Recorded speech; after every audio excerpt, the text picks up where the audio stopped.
When the Jews, the Spanish Jews in Athens were arrested, they were taken to Haidari.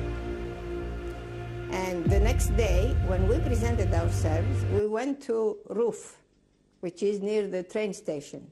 And that's where the train that they put us on started from. And that was April 1st, 1944. That's when we left. How long did you stay there? In Belsen? In Ruf? In Ruf, just one day. We left right away that day. The Spanish Jews that were registered in the community here were in Haidari for one night, and we presented ourselves the next day, and that's when the train left. They put us all in train, cattle cars, freight cars, and we left all together. So did you take the train from Haidari or from Ruf? From Ruf. We were speaking about the barracks. What happened to your belongings? We had them in the barracks.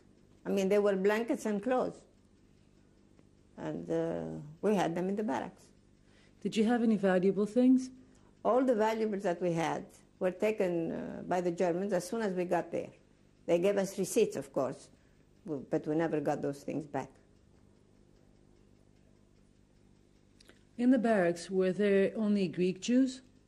No, in the particular barracks where we were, we found a few Polish families, Polish Jews. And one of them was a guy named Schneebaum, who was already there when my father was there, and he knew my father. And he was the chief of the barrack when my father was there, and he became the chief of the barrack when we were there. And there was also another couple, also Polish Jews. The name was Kupfer. They were younger. And those were the only two that I remember. When you say that he was the chief of the barrack, what do you mean exactly? He was the one that took care of deciding what would happen when. In other words, the Germans brought the food. You see, as Spanish Jews, we didn't have to work like the other Jews did. So we were closed all day long, like in a prison.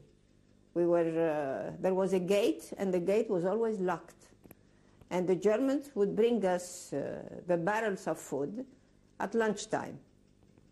And then in the afternoon, at the beginning, the first 2 or 3 months, in the afternoon, they would bring milk and sugar and marmalade for the children.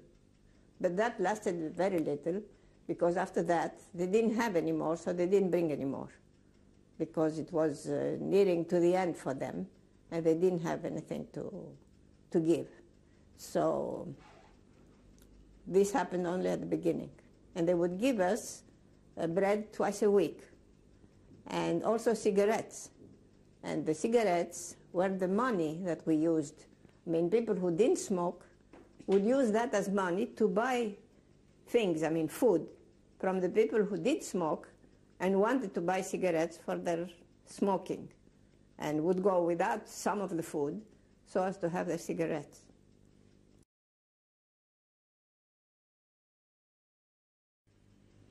And there is something that I want to point out. It is that even though the Germans were so much against the Jews, strangely enough, or maybe because we were Spanish Jews, I don't know, but when the holidays came around, for instance, on Yom Kippur, they brought us the soup that they used to bring every day in the evening when you were supposed to eat the meal before going into fasting.